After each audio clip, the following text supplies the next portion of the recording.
काफ़ी सारे फैक्टर्स होते हैं जिसे ध्यान रखकर कोर्ट आपको एलिमनी या मेंटेनेंस अवार्ड करती है। आखिर ये फैक्टर्स क्या होते हैं, किन किन बारीकियों को, किन किन बातों को कोर्ट ध्यान में रखती है अगर कोर्ट मेंटेनेंस या एलिमनी अवार्ड करना चाहती है। दूसरा, क्या होगा और कैसे कोर्ट एलिमनी या मेंटेनेंस के जो प्रिंसिपल है, कितना देना है, कितना नहीं देना, किसे देना है, क्यों नहीं, इससे कैसे कोर्ट कैलकुलेट करती है, इसे ज़रा समझेंगे। और ये भी ज़रा समझिए कि क्या एलिमनी डिनाई हो सकती है, मना की जा सकती है, कोर्ट के द्वारा खारिज या रिजेक्ट की जा सकती है, अगर हाँ तो क्या कारण होंगे। नमस्कार, आप सभी ने शुरुआत अशोक पांडे के साथ में की है, लीगल एडवाइस में की है। आपका चैनल है, सब्सक्राइब ज़रूर करें। इस चैनल के माध्यम से जो कानून की जो जानकारी आप तक पहुंचती है। सबसे पहला फैक्टर हम ज़रा समझेंगे कि कोर्ट किन बातों को ध्यान में रख करके एलिमनी या मेंटेनेंस डिसाइड करती है। पहली बात, कोर्ट ये ध्यान में रखती है कि फाइनेंशियल स्टेटस पति या पत्नी का क्या है, यानी पति जॉब कर रहा है, नहीं कर रहा, पत्नी जॉब कर रही या नहीं कर रही, करती है तो कितना दोनों को मिलता है। दूसरी कंडीशन होती है जहां पर हस्बैंड की एबिलिटी कितनी है, वो पे कितना कर सकता है, उसके डिपेंडेंट्स कितने हो सकता है, मदर फादर उसके साथ में रहते हैं और ये सारी की सारी जो रिस्पॉन्सिबिलिटी है वो केवल हस्बैंड की है। तो इस वजह से कोर्ट ये भी ध्यान में रखती है कि हस्बैंड की एबिलिटी कितनी है पे करने की वाइफ को मेंटेनेंस या एलिमनी। तीसरी कंडीशन, जहां पर वाइफ का एजुकेशनल बैकग्राउंड काफ़ी अच्छा है, या वो एम्प्लॉयड है या नहीं है, वो कहीं पे नौकरी कर रही है या नहीं कर रही है, उसने पढ़ाई कितनी की है, हो सकता है वो पीएचडी हो सकता है उसने मास्टर्स कर रखे हो सकता है वो प्रोफेशनली क्वालिफाइड हो। ऐसी कंडीशन में उसे काम करना चाहिए, कोर्ट ऐसा समझती है। अगर कंडीशन उसके फेवर में है और फिर भी नहीं, तो कोर्ट इस बात को ध्यान में रख करके कि वो जॉब कर रही है या कर सकती है या नहीं, इसे ध्यान में रखकर मेंटेनेंस या एलिमनी अवार्ड करती है। चौथा, जहां पर कोर्ट इस बात को भी ध्यान में रखती है कि शादी के टाइम पे, शादी के समय दोनों का स्टैंडर्ड ऑफ लिविंग क्या था, मतलब standard of living during marriage. ये काफ़ी इंपॉर्टेंट है क्योंकि उस वक्त क्या था, आज क्या कंडीशन है, उसे कोर्ट कंसीडर करती है, ध्यान में रखती है मेंटेनेंस या एलिमनी अवार्ड करते समय।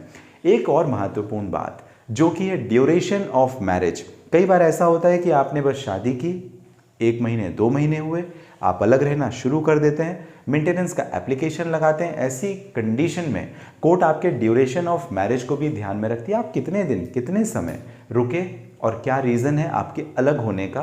तो ड्यूरेशन ऑफ मैरिज भी काफ़ी ज़्यादा कोर्ट कंसीडर करती है। कई केसेस में जहाँ पर ड्यूरेशन बहुत ज़्यादा है, 10 साल 15 साल की शादी है, 20 साल की शादी है, ऐसी कंडीशन पे चांसेस हैं कि कोर्ट ज़्यादा मेंटेनेंस अवार्ड करे। अगली बात ये होती है, अगली कंसिडरेशन जो फैक्टर होता है ये कि कोर्ट दोनों जो स्पाउस है उनकी एज को और उनकी हेल्थ को भी कंसीडर करती है, क्योंकि बीमारियां उस हिसाब से होंगी, खर्चे उस हिसाब से होंगे, मेडिकल एक्सपेंसेस उस हिसाब से होंगे, तो हेल्थ और दोनों की जो एज है कोर्ट उससे भी कंसीडर करती है। और सातवां फैक्टर ये कि कोर्ट बच्चों की जो नीड है, जो उनके एक्सपेंसेस है, उसे भी ध्यान में रखे। हो सकता है बच्चे फर्स्ट या सेकंड क्लास में पढ़ रहे हों या किसी नॉर्मल स्कूल में, तो वहाँ पे इतने ज़्यादा एक्सपेंस नहीं होंगे, लेकिन अगर वो 9, 10, 11 या कॉलेज में है तो ऐसी कंडीशन पे ज़्यादा एक्सपेंसेस हो सकते हैं। और कोर्ट इस फैक्टर को ध्यान में रखती है कि बच्चों के जो एक्सपेंस है या बच्चों की जो रिक्वायरमेंट या नीड है वो क्या है, और उसके बेस पे भी कोर्ट एलिमनी को डिटरमाइन करती है। ये कुछ फैक्टर्स होते हैं जिसे ध्यान में रखकर कोर्ट कंसीडर करती है कि कितना एलिमनी वाइफ को अवार्ड होगा या कितना एलिमनी वाइफ को कोर्ट के माध्यम से दिया जाएगा। अब एलिमनी कैसे कैलकुलेट करते हैं, इसका क्या फॉर्मूला कोर्ट अप्लाई करती है। जनरली इसका कोई फिक्स्ड फॉर्मूला नहीं है, लेकिन फिर भी 20 से 30% हस्बैंड की जो इनकम है उसे कोर्ट मंथली मेंटेनेंस या एलिमनी डिटरमाइन करने के लिए यूज़ करती है।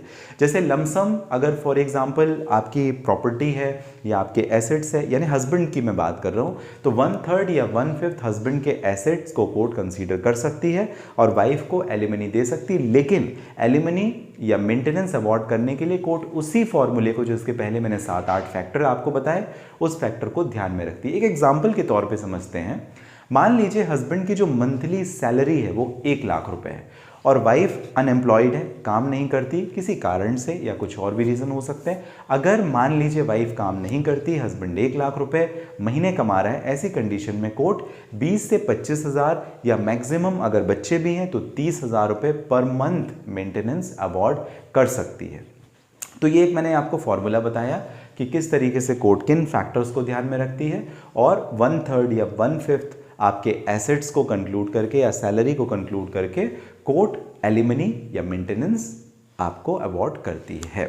इसके अलावा क्या ये डिनाई किया जा सकता है? कोर्ट में आपने मेंटेनेंस का या एलिमनी का केस फाइल किया और कोर्ट ने रिजेक्ट कर दिया, क्या ऐसा हो सकता है? जी हाँ, बेशक ऐसा हो सकता है, लेकिन इस पे कोर्ट कुछ चीज़ों को ध्यान में रखती है। पहला, the wife is financially independent और नॉट, और अर्निंग वेल और नॉट। कोर्ट ये ध्यान में रखती है कि वो फाइनेंशियली इंडिपेंडेंट है या नहीं है, वो कमा सकती है या नहीं कमा सकती, कोर्ट इस बात को ध्यान में रखती है। दूसरी, क्या वो किसी के साथ में एडल्ट्रियस रिलेशनशिप में तो नहीं, किसी और के साथ नाजायज गलत संबंध में तो नहीं है?